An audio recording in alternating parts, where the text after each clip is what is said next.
Senate Impeachment Court spokesperson, Attorney Reggie Tongol. Attorney, live kayo sa RMNDZ XL Manila, si Radyoman Lourdes. Good afternoon, sir. Good afternoon, Lourdes, at sa iyong mga tagapakinig. Okay, malinaw na, no? Oo.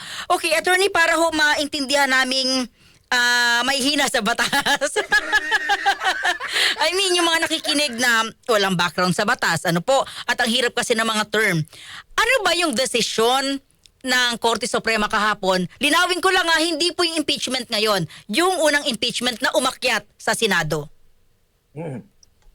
Lourdes, ayon doon sa press release o press briefing ng Supreme Court kagabi, no? At hindi pa natin nakikita yung full decision dahil hindi pa ito na-upload sa Supreme Court website. Ayon doon sa press briefing na yon, ang sinasabi lamang ang forthwith ay hindi ibig sabihin ay immediately. Ang ibig sabihin po ng forthwith daw ay dapat wala lang unreasonable delay at kailangan maaksyonan ng Senado within a reasonable time ang matter of impeachment kapag umakyat ito sa Senate.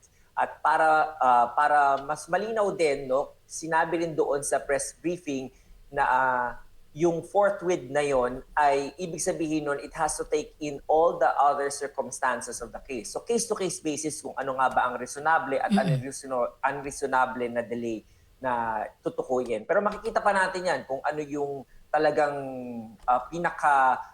desisyon ng Korte Suprema, paano niya inilatag yon at ano yung mga kanyang mga basehan. Okay. So, attorney, when we say forthwith, talakayan na to forthwith. Hindi pala ibig sabihin, ito na, sinasabi ng talakayan na ngayon na. Hindi pala ganon.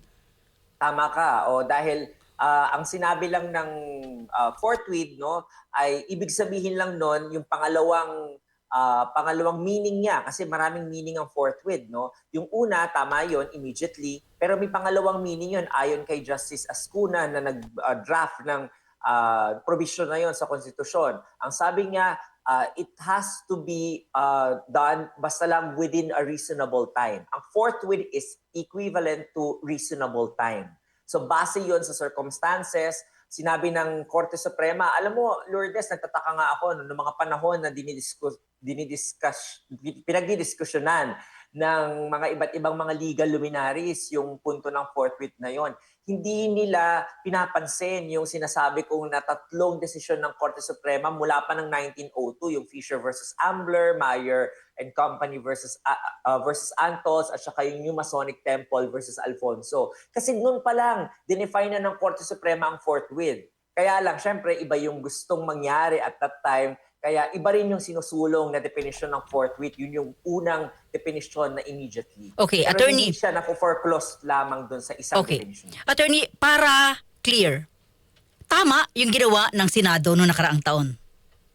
Tama. Tama yung ginawa ng Senado dahil unang-una, alala mo noon, no, Lourdes, maraming legal issue. Ang unang issue noon yung kung within a 1-year bar ba, pinasay yung articles of impeachment na yon. Pangalawang issue, magtatapos na ang 19th Congress at magpupunta sa 20th Congress. Magtutuloy pa ba yung articles of impeachment na pinasa ng 19th Congress at 20th Congress? At ang pangatlong issue, nung time na yon, mga around Pebrero yon, nasampay articles of impeachment, sinong Senado ang magko-convene? Naka-recess ang Senado. Pwede bang ipatawag sa special session ang Senado o hindi?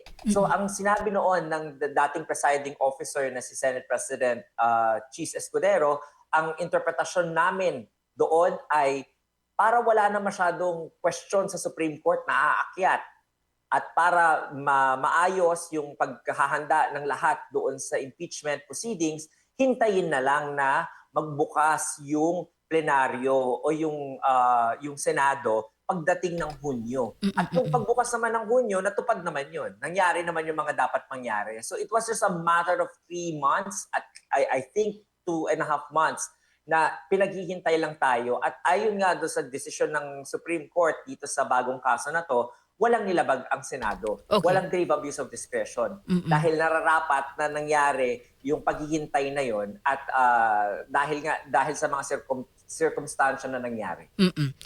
Nung panahon na yon, naalala ko, grabe yung atake sa Senate President. 'di ba, attorney? Parang pinapatagal mo kasi. Hindi mo naintindihan ano yung forthwith. Pinapatagal mo. Itong Senado kasi ayaw lang ano to pag-usapan to kasi mga takot at ganito. So kaya sinabi mo, uulitin ko sa mga nakikinig, tama ang naging desisyon noon ni Senate President Escudero at ng Senado. Tama ka dyan, Lourdes. Yun na nga yun nangyari nun. Kasi hindi naman kami gumalaw ng walang basehan. Sinasabi ng mga kabilang panig na nagsusulong ng forthwith ay equal to immediately, sinasabi nila na dapat basahin lang ang diksyonaryo, yun ang ibig sabihin. Ang sabi namin, hindi mo na kailangan magbasa ng diksyonaryo. Kasi ang kailangan mo lamang basahin ay yung desisyon ng Korte Suprema sa Fisher versus Ambler, Meyer and Company versus Antos at saka sa New Masonic Temple versus Alfonso. Pero hindi kami pinapakinggan nun. Pero yung galaw ng Senado na yon ay base dun sa mga kaso na yon. So kaya ako medyo na-excite na makita yung desisyon ng Korte Suprema kung yun din ba yung mga sinight na mga previous na cases ng Supreme Court ng ating Supreme Court ngayon. Sa desisyon na yon, ano po yung impact nun? Attorney, okay, balikan ko yung nakaraang pamunuan ng Senado and yung nakaraang impeachment. So, sa kabuuan, ano po yung impact no naging desisyon na yon ng Supreme Court? Ang impact talaga niyan ay moving forward, wala nang ngayon doubt na ito na yung susundan natin na desisyon. Siguro hindi nila na-research yung mga dating nagsusulong na forthwith ay equivalent to immediately. Siguro, nung time na yun lang yung gusto nilang paniwalaan. Kahit nakita nila itong mga kaso na to na matatanda na, sa isip nila ay matanda na yung kaso na yan. Pero pag babasahin mo ang new civil code natin na the jurisprudence o yung mga decision ng Korte Suprema kahit previously ay part of the law of the land. So dapat sinunod na nila yun at that time. Pero dahil hindi akma doon sa naratibo nila na gusto nilang matuloy yung impeachment kagad-kagad, iba yung sinusulong nila. They turn a blind eye to these 3 centuries-old cases na unbanked din. So ngayon, dahil merong recent case na nilabas ang Korte Suprema kahapon, then ito na yung maaalala in recent memory na desisyon ng Korte Suprema. So any impeachment moving forward will now have to contend kung ano yung meaning ng forthwith. Kung magkaroon ulit ng similar na issue na pag may na-delay o nakarecess ang Senado, at least ito ng bagong desisyon sa Generilio versus Senate ang susundan natin. So, vindicated kayo at yung... Tama, Exactly. vindicated. Tama ba ako sa term ko? Sabi nga ni Senator Chi sa akin, Reg, congratulations, tama tayo. Vindicated. Talagang words niya. Oo. Okay. Ano naman ang impact noon, yung desisyon na yon sa future? Katulad ng sinabi ko kanina, no, sa future, ang mga susunod na impeachment, ngayon kasi wala tayong problema, no, dahil kaka-convene lang ng Senado, ng 20th Congress, walang mahabang recess katulad nung before, walang pagpapalit ng Kongreso from 20th to the 21st Congress. So ngayon, wala ganong delay na mangyayari. Kaya pag sinasabi ni Senate President Tito Soto na talagang susundan namin, na mabilis namin ma-actionan yan. Sabi niya pa, forthwith. Magko-convene na yung Senate naman talaga, naka-convene siya. So talagang walang kailangan na special session na tinatawag. Kasi dati, naka-recess sila eh. So kailangan magpatawag ng special session. And under the rules of the Senate at ng Constitution, only certain matters ang pwedeng magpatawag ng special session. At hindi tayo sigurado nung time na yun kung pati impeachment pa pwedeng special session. So kung nagpatawag tayo dati ng special session, baka questionin na naman tayo sa Supreme Court kasi hindi siya nakalagay sa rules at saka sa Constitution na pag impeachment trial, pwede magpatawag ng special session. Naalala ko may isang senador, I think si Senator Senate President Soto yata. Pagdating dito ng na impeachment, tatalakayan natin forthwith. Tama. Tapos ito pala may definition na yung forthwith na yun, Lourdes. Hindi na immediately. Within reasonable time. Yun na yun. Okay. Meron bang, hindi ko lang nabalikan, attorney, pero may mga cases bang inihain sa nakaraan because of this forthwith at dahil sa hindi agad na talaka yung impeachment?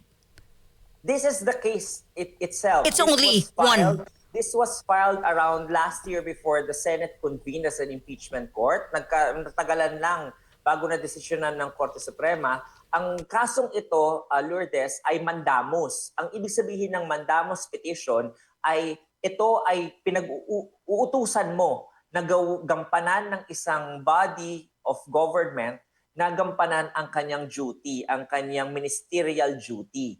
Ang sabi ng Supreme Court dito, hindi ko na kailangan mag-issue ng mandamus kasi moot and academic na. Nagdesisyon na kami sa Duterte versus House of Representatives na invalid yung articles of impeachment. So baliwala na tong kaso na to. Pero, sabi dun sa press briefing pero magde-decide pa rin kami sa definition ng forthwith. Oo. Kaya nagkaroon tayo ng definition ng forthwith kahit na tapos na dapat yung impeachment issues na yun. Oo. Attorney, idadagdag ko lang biruin mo 40 ng favor, isa yung nag-abstain, walang tumutol.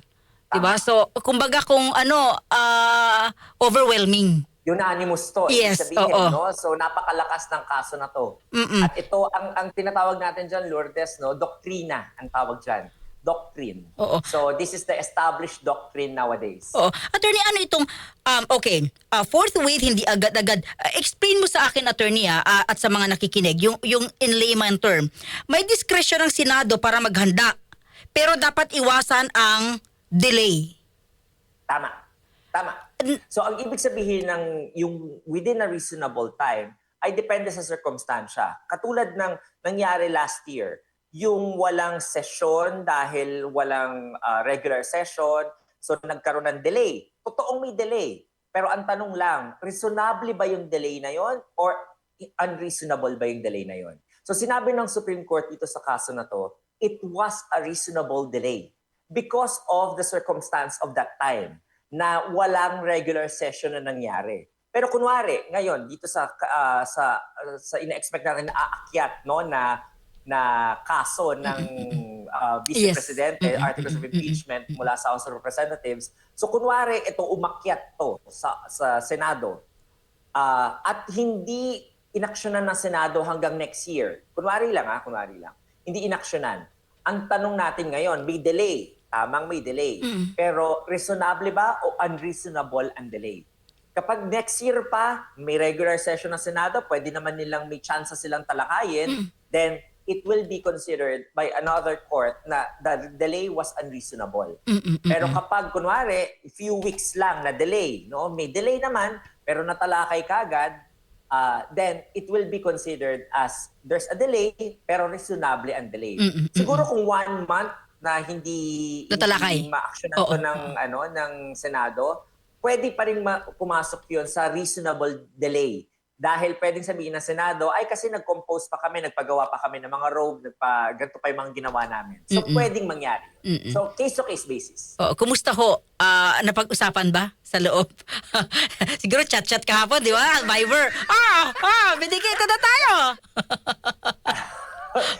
Yun ang sabi sa akin ni Senator Escudero na yun, Reg, congratulations. Tama tayo.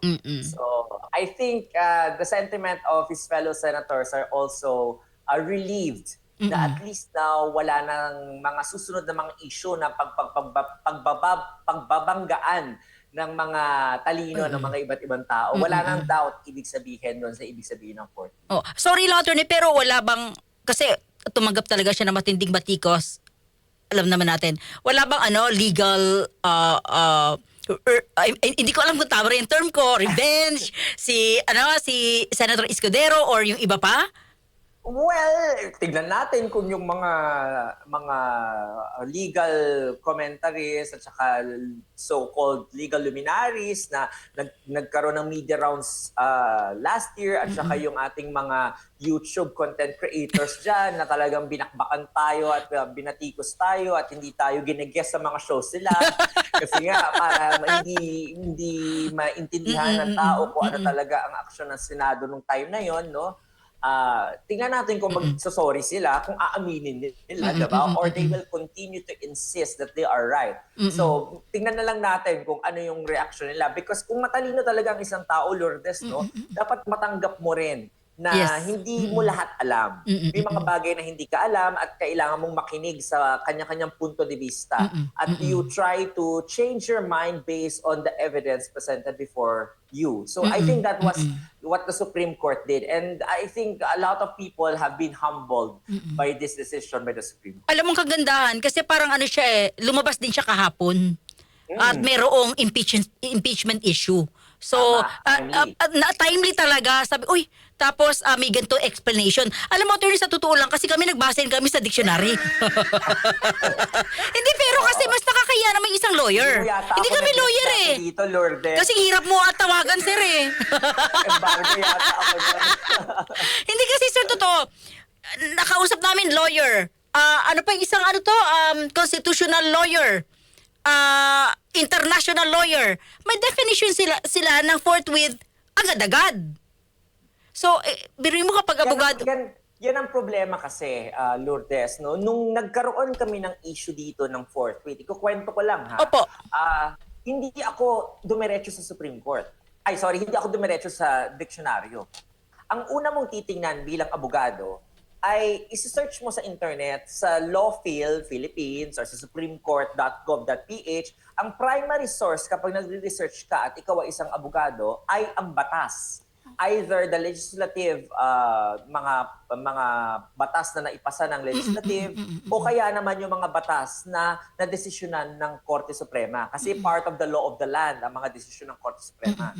So as early as February 2025, na-research ko na itong 3 kaso na to, na desisyon ng Korte Suprema. So I wonder if these other lawyers have also done the same thing. Because as a lawyer, unang primary source mo yan eh, yung mga batas natin, tsaka yung Supreme Court decision. So bakit hindi nila ginawa yun? So yun yung question mong kailangan na tinatanong doon sa mga abogado na yun, na ngayon ay siguro tatahimik na lang muna or either will lick their wounds. Hindi ako mag-sorry, sabi lang, hindi ako mag-sorry. Tahimik na lang. And congratulations, Attorney Reggie. Maraming salamat. Yes, congratulations. Hindi lang hindi kami yung kailangan i-congratulate. Congratulate natin yung sambayanan. Kasi this is a part of the process at nagkaroon na tayo ngayon ng constitutional stability when it comes to how the impeachment process will now go through in the future. Yung nawindang dahil sa forthwith. Di ba? May mga nice pa ba kayong... t-shirt nila ngayon, hindi ko na alam kung anong gagawin sa mga t-shirt nilang mga pinagawa. Kasi nilagay dito, diba? Sinawag pa si Senator Escudero na Mr. Forthwith. So I don't know now how they will like. May mga nice pa ba kayong idagdag sa ating mga kababayan, Attorney Reggie? Wala naman na, no? Pero ako, yun nga, tiwala lang tayo na ang ating Korte Suprema ay ginagawa ang kanyang gampanin at yung mga nakikita po natin ay mag-aral tayo because constantly nangyayari, nagkakaroon ng mga gantong mga desisyon at tayo nadadagdagan ng kalinangan at talino. Congratulations, maraming salamat sa oras, mabuhay po kayo. Attorney, sana Maraming laging bukas salamat, Lourdes. ang telepono mo sa amin. Thank you. Maraming salamat. Salamat.